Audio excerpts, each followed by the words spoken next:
which leads me to a guy named Mike Elko, who's the first A&M coach to win 6 of his first 7 games since 1918. All right. By all accounts, maybe he was their second choice because of the Mark Stoops backlash. Whatever the case might be, A&M's got one loss, Paul. Opener to Notre Dame, haven't lost since. No, by the way, he was the second choice to Mark Stoops. I can now confirm that here on the Matt Barrie podcast.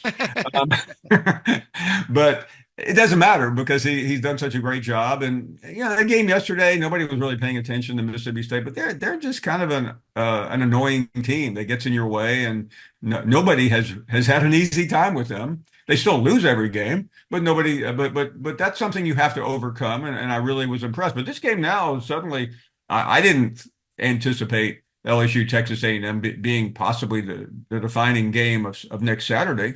But the slate is not exactly overwhelming.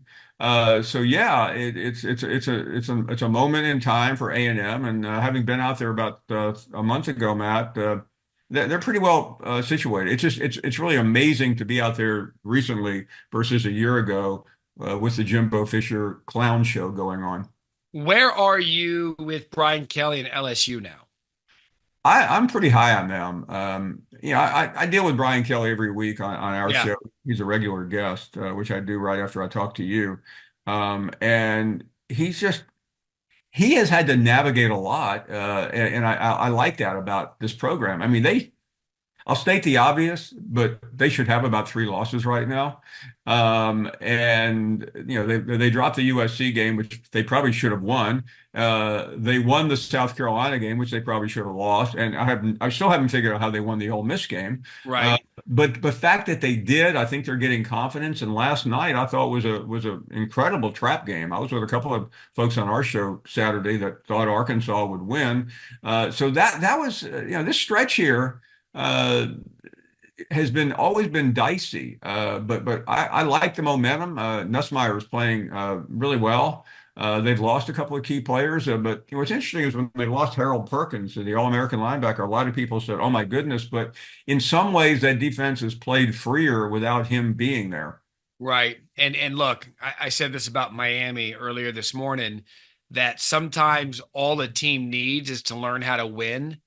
And it could be as simple as that. And you just brought up two examples that one went against them, one went for them. South Carolina at South Carolina, you're right. There was a couple of pick sixes called back and some turns that went their way, but they won. And then the Ole Miss game, it seemed like it was Ole Miss for pretty much three and a half, three-quarter quarters. And Garrett Nussmeier comes up big 4th and 5. They find a way to win that game. And so sometimes if you're in a season where you don't look dominant and you find a way to win, that's all you need. And LSU's doing that, Paul. Yeah, and I think some of it comes under the fact that I still believe Brian Kelly is one of the elite coaches in the country. A lot of Yep. people push back on that. That's fine. Um, I was, thinking that Kalen DeBoer was one of the elite coaches in the country 3 weeks ago. So I mean, these things are cyclical, but I like what I see there. I haven't really thought about this game very much yet, but if LSU does win the game though. Um, they're within striking distance of the playoffs, and really the winner of this game is incredible shape. And I can't give you the FBI tracker.